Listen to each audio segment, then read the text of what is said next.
I'm in the second largest city in the state of Indiana, a place that is always reinventing itself.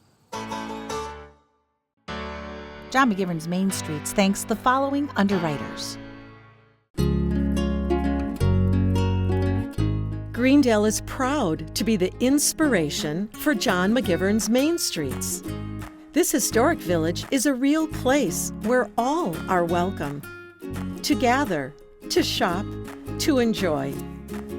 Charming, vibrant, joyful, welcoming.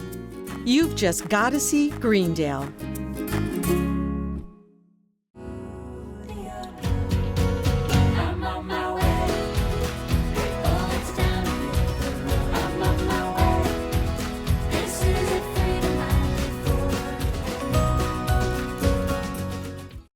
Remember when the American dream was being able to say, I made that, I built that? Wouldn't it be great if your kids and grandkids chose a career that provides that kind of pride with good pay, but without a ton of student loan debt?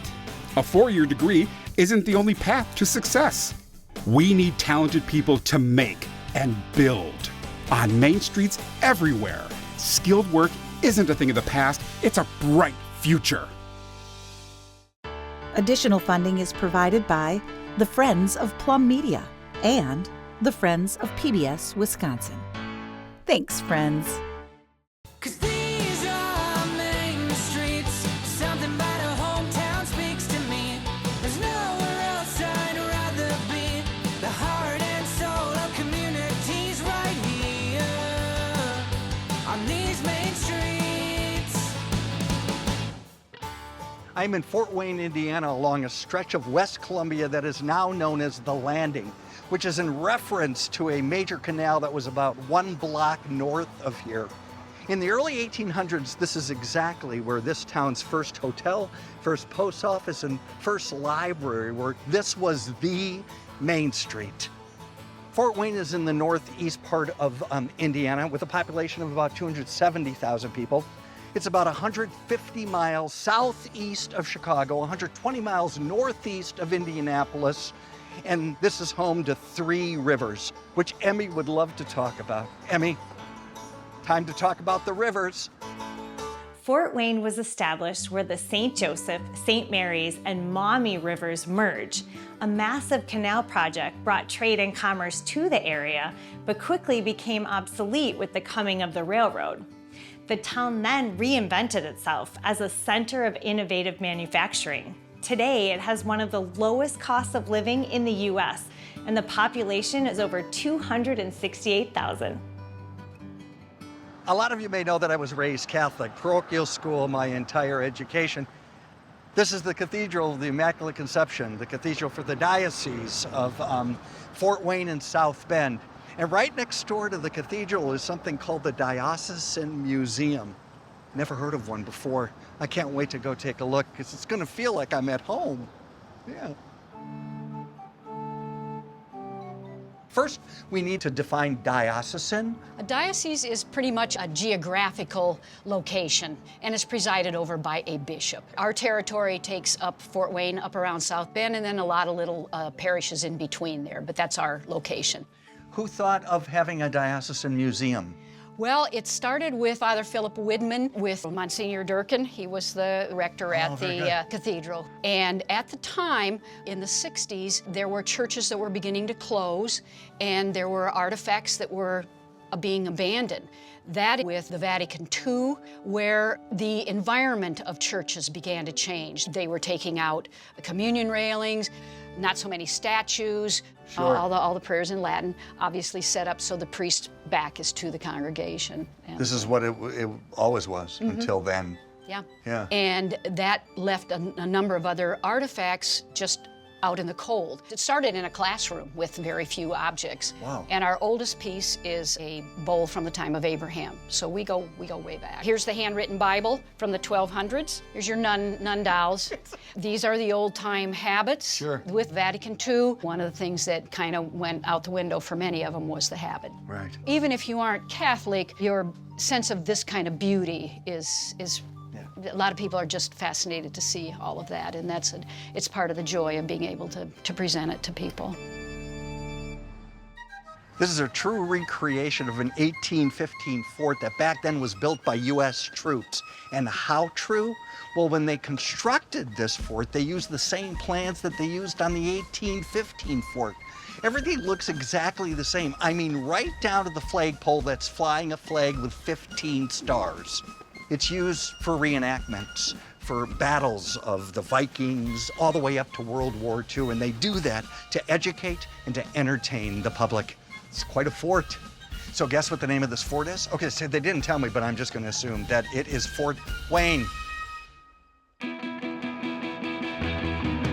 We're at Sweetwater. Sweetwater began as a mobile recording studio. Chuck Surak in his VW bus would go out to concerts, performances, church choirs, and recorded that and took that home and mixed it down in his mobile home trailer. That's Chuck's original 4-track in the back of the VW bus there. Chuck has a heart for helping musicians, and that's really where the company began. Hours of entertainment. It's so good. Over time, Chuck just kept building and innovating to the point where we are today. This is our recording room. We've got 44,000 square foot store. So this is band and orchestra. It is the largest music store that I'm aware of in the United States. We have the largest inventory of any music store in the country. So people come in here, they can try all this out? Absolutely. You can see they're all out. I want the customer to be able to come up here and grab this pedal, and I can plug this in and I can get a quick listen to what this pedal does. And they could be here for a while. We're here to inform and to make sure that all of our customers, regardless of their level of knowledge, feel comfortable about what it is that they're purchasing. Yeah. Are you a musician? I play guitar poorly. I'm not Jeff Beck. No, you're not. Nope. And that's okay. 3 chords and 15 minutes every day will lower your blood pressure. It'll make you feel good, and that's all you need. Just for a second. Okay, I'm sweating. We gotta go. Are we here another day? Here we have also what I believe is one of the crowning jewels of the campus is our world-class recording studio. Our sound engineer is just like, she's geeking out around all of it. Gail had to see the studio. I'm drooling. We're going to get her to leave eventually. Chuck never lost sight of the vision, which was, again, helping the customers have a great experience. To me, that's kind of at the heart of who we are. Yeah, that's good, isn't it? It's very good. Fort Wayne repurposed their first power generation plant into the city's most popular museum, Science Central. Such a great building. Just look for the smokestacks. It houses 2 floors filled with over 100 hands-on science exhibits. It's STEM education at its finest. Be sure to check out the programmable Science on a Sphere. It's a favorite among the 135,000 annual visitors. What makes it a children's zoo? It's a good question. So it all goes to design, really. When you go into the exhibits, first thing you'll notice is that it's all open. Let's dig in the hole. The child can walk right in and see the exhibit clearly without a fence, without a gate, without having the parent have to pick them up. All of our educational information, all the graphics, we try to have low. We try to have interactive, so there's something they can touch or feel. Kids can walk right up and do what we're doing. Yeah. They can just get the lettuce and feed these giraffes, and I never had that experience as a kid where you could just walk up and feed a giraffe face to face. There you go.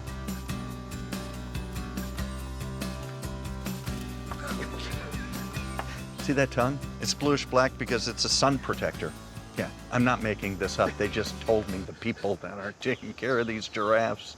This is a full-on, legitimate, world-class zoo. Yeah. I mean, we've got 1,600 animals, giraffes. You see the mama lion? I don't see the mama lion. Where's the mama lion? And lions, and tigers, and kangaroos. It's just a beautiful, beautiful zoo. How many acres? It's about 40 acres. We have about 600,000 guests a year. Good for you. And we're seasonal, so we're closed during the winter season, but year-round we have about 100 staff members. We also have 500 volunteers. I love it. And you depend on this community to support right? We do. You know, that's one of the things that I didn't know about this zoo when I first took the job. It's self-supporting, so we don't get any tax dollars. None. So all the money that comes to the zoo is through our general admission, through sponsors, or through kind donors. So there's nothing that comes from the city, from local taxpayers. And is that typical for zoos? No, we are one of less than 10 zoos in the country. So most zoos, there's hundreds of zoos in the country, do get some type of support from the government. We've got 4 baby wildebeest. They were born last August, and they were born right here in front of our guests. They all stood around watching the birth of these wildebeest. Yeah, this is just stunning. I'm in the History Center where they have an incredible display. In fact, an entire room of inventions that happened here in Fort Wayne, like the refrigerator, like the gas pump, like the first video game console, all happened right here in Fort Wayne. And there's an inventor from Fort Wayne whose name is Philo T. Farnsworth, who invented something that 60% of Americans have 3 or more of these in their home. What did he invent? Many people give credit to Philo T. Farnsworth for the invention of the TV. He created the first electronic television and then built them in Fort Wayne. So John, I guess we have Philo to thank for the TV and our jobs. That is the coolest sign I've ever seen. Made in 1957, put on top of that building. Don't you love it? We're at a company called Peg-Perego, and who's Peg? My grandfather's name was Giuseppe with a G, so he blended his last name P as Perego and the G as Giuseppe and made up a Peg-Perego. So it's not a person. People believe it's Peggy, Yeah, don't yeah, they? exactly, yeah. Here in the That's US, what I thought. yeah. I thought it was your mom. Yeah. Tell us what this company is known for making. Well, we're known for baby products, car seats, high chairs, and strollers, but also ride-on toys. We make many ride-on toys here in the US, here in Fort Wayne, Oh, there we go. for primarily the US, the Canadian markets, and a little bit in Mexico and South America. We make these products in Italy as well. You do? For the European market. John Deere? Also John Deere. Oh, yeah, you do? Yeah. And how many different motorized toys do you have? We have around 20 SKUs, mostly color variations or accessory variations. How long does it take to build one? On this line, we can make, depending on the amount of people, 500 a day, 200,000 a year. How many employees work here? Company worldwide is 1,200 employees. Wow. Yeah, but in full-time in the U.S., we're around 100 people. And this is a high chair that turns into a swing. Here we do the toys, and then we distribute the baby products we buy from Italy. We import from Italy. Oh, okay, but they're not made here. They're made in Italy. Oh, it's like a magic trick, Nick. This is our most popular high chairs. They're called the Siesta. Where did this company start? The company started in Italy in 1949. My grandparents were expecting a child and needed a baby carriage, and back then it was very hard to find one in Italy in 1949 and very expensive. So my grandfather decided to make one on his own. You can fold the seat like this, and that kind of folds like this. Can you imagine this being under the Christmas tree? Oh, that's deluxe.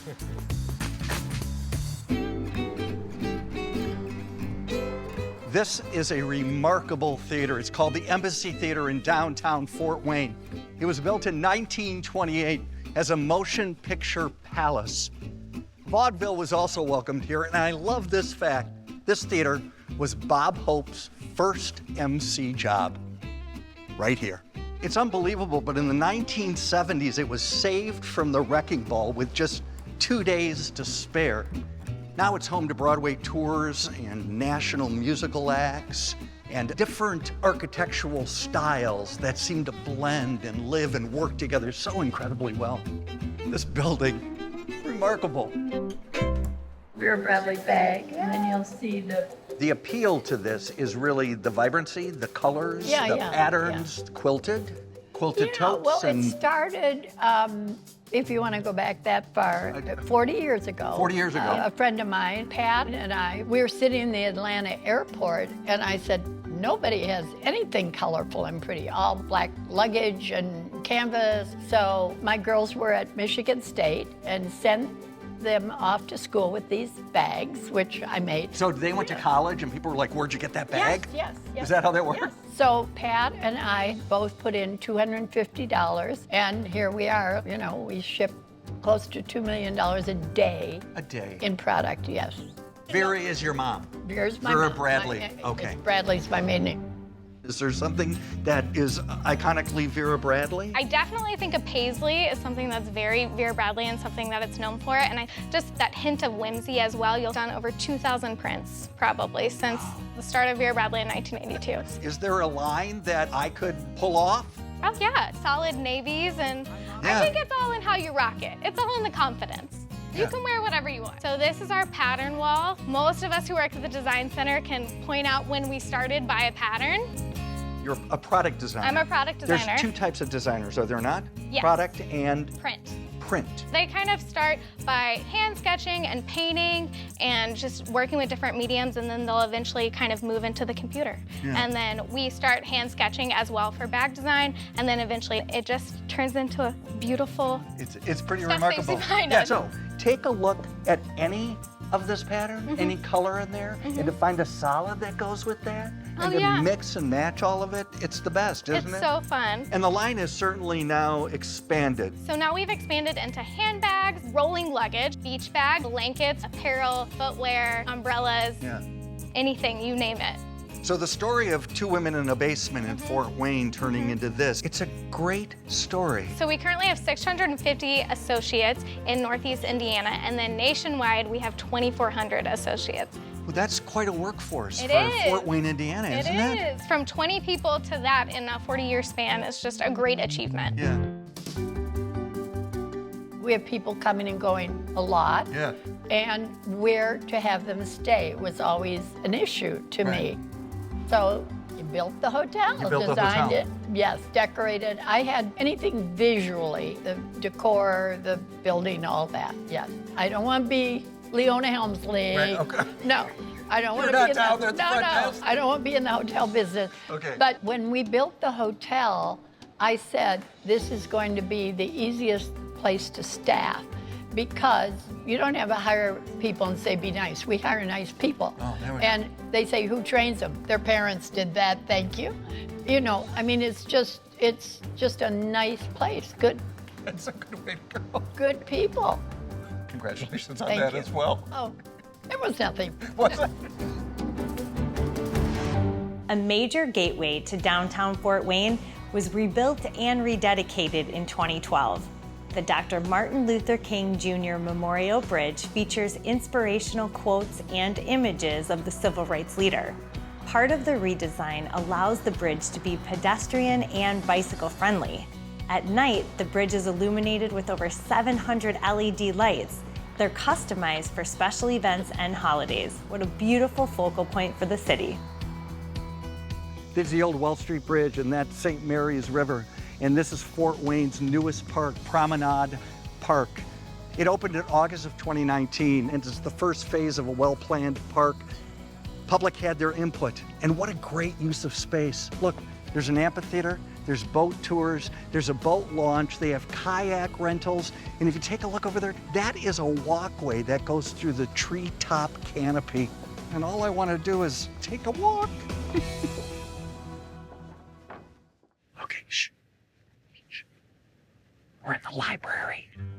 For a town of 280,000, is this typical library? It is not. Yeah. And you might ask why? Yeah. Because this community has been in a centuries-long love affair with this library because it educates, it entertains, it enriches the community. Which is the job of a library. Exactly. Yeah. Exactly. That's great. We are in the genealogy department of this library. It's how many square feet of genealogy study? 42,000 square feet. That's just for- crazy. Okay, I said that loud. Right. No, that's crazy. Yes, most libraries have fixed shelves like this. Yes. Because we have such a large collection, the books that are less frequently used is housed in this western room. If you want to get into that row, you just tell the others to get out of your way. Thank you for opening up a little wider for us. And it's all about, providing you and I with insight. We have a DNA expert who was doing DNA before people knew how to spell DNA. I mean, she was before doing DNA. What else do people come to the library for? One of the best collections of Abraham Lincoln life and times, photographs, books, letters, documents that you'll find anywhere. How did this happen here? Short version is there was this insurance company that wanted to be known as an honest insurance company. So they wrote to the Lincoln family saying, can we use Lincoln's name, Honest Abe? They wrote back and said, yes, and here's a letter. From that just grew this collection. It was the largest Lincoln collection in private hands till in the early 2000s. And the new CEO said, can we find a better home for these? We said we would digitize everything we legally could do in this collection and make it available for people online for free. We have 4 what we call 180 projections. So like you can just walk into this scene. And some try to position themselves so it looks like they're sitting in the chair that Lincoln has his hand on. So yeah. Hot. This is the most popular photograph that the spirit photographer captured Abraham Lincoln's spirit, or so Mary Todd thought. Anyone who might think they're even casually interested in Lincoln, This Civil place War, to be, it is. to come to. It is. Yeah. I'm in Camp Allen Park, and during the Civil War, most of the northeastern Indiana troops were trained right here. But that's not why it's famous. It became famous 6 years after that war, because after that war, the first professional game of a very popular sport was played right here. What's the sport? In May of 1871, the Fort Wayne Kikiangas defeated the Cleveland Forest Cities 2-0 in our nation's very first professional league baseball game. The Kikiangas named themselves after the original Native American settlement on the area's 3 rivers. Parkview Field is the home of Fort Wayne's minor league baseball team, the Tin Caps. Why are they called the Tin Caps? It's a nod to the hat famously worn by Johnny Appleseed. No thanks. Do you have any cake? He lived his final days and is buried in Fort Wayne, and the city celebrates him every year with an apple festival. Okay, Clarence, my turn.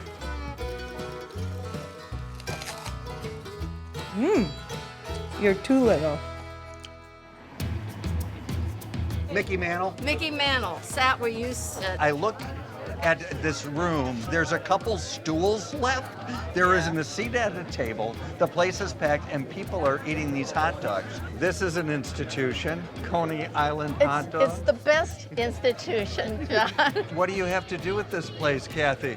Well, I come from a long line of weenies. My grandfather, even though this place opened in 1914, my grandfather, That's your grandpa. became an owner in 1916. 1916. Yes, and it's been in our family ever since. So it comes with what? Sauce, mustard, and onions. Sauce, But you mustard. can have it, And like if what's you don't the like sauce? onions. Oh, we don't talk about the sauce. I'd like one to start. Oh, yes, that's a good idea. Is it a good idea? Yeah. One time we had a father and his 2 young strapping sons. Each one of them ordered a dozen. And then they had each one had 6 more. So they had, 18 hot dogs apiece. These people, they came in, their parents brought them in, and their grandparents brought their parents in, and it goes all the way back. I'll have another one.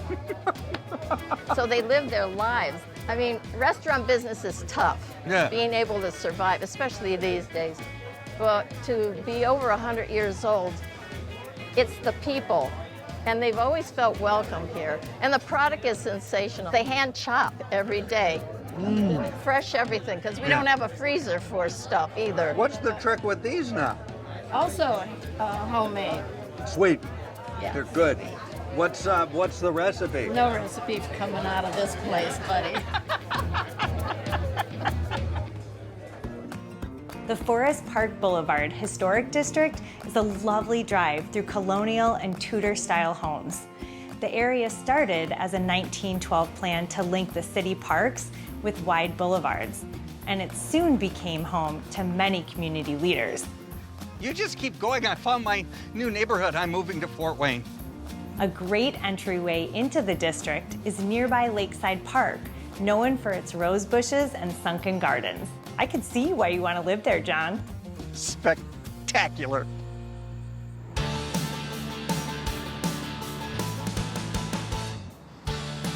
Fort Wayne. It was great to experience this reinvented Indiana city. There's nowhere else I'd rather be. The heart and soul of community. Excuse me, did I just call you Gert? Sorry. It's probably in your living room or your TV room. Did you hear him pooping? No. Right, no thanks. I'd like a donut.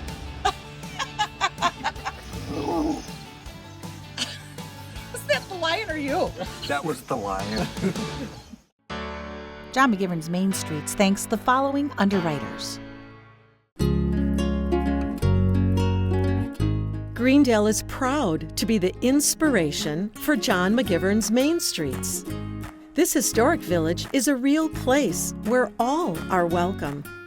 To gather, to shop, to enjoy.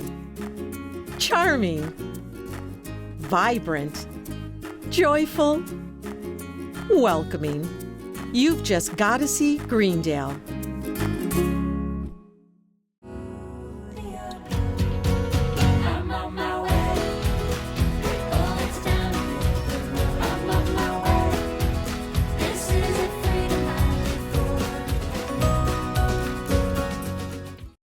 Remember when the American dream was being able to say, I made that, I built that? Wouldn't it be great if your kids and grandkids chose a career that provides that kind of pride with good pay, but without a ton of student loan debt? A 4-year degree isn't the only path to success. We need talented people to make and build. On main streets everywhere, skilled work isn't a thing of the past, it's a bright future. Additional funding is provided by the Friends of Plum Media and the Friends of PBS Wisconsin. Thanks, friends. Okay, John, what did you think of it? Vera Bradley. Is that saying enough for you, Lois? Come on, I may share.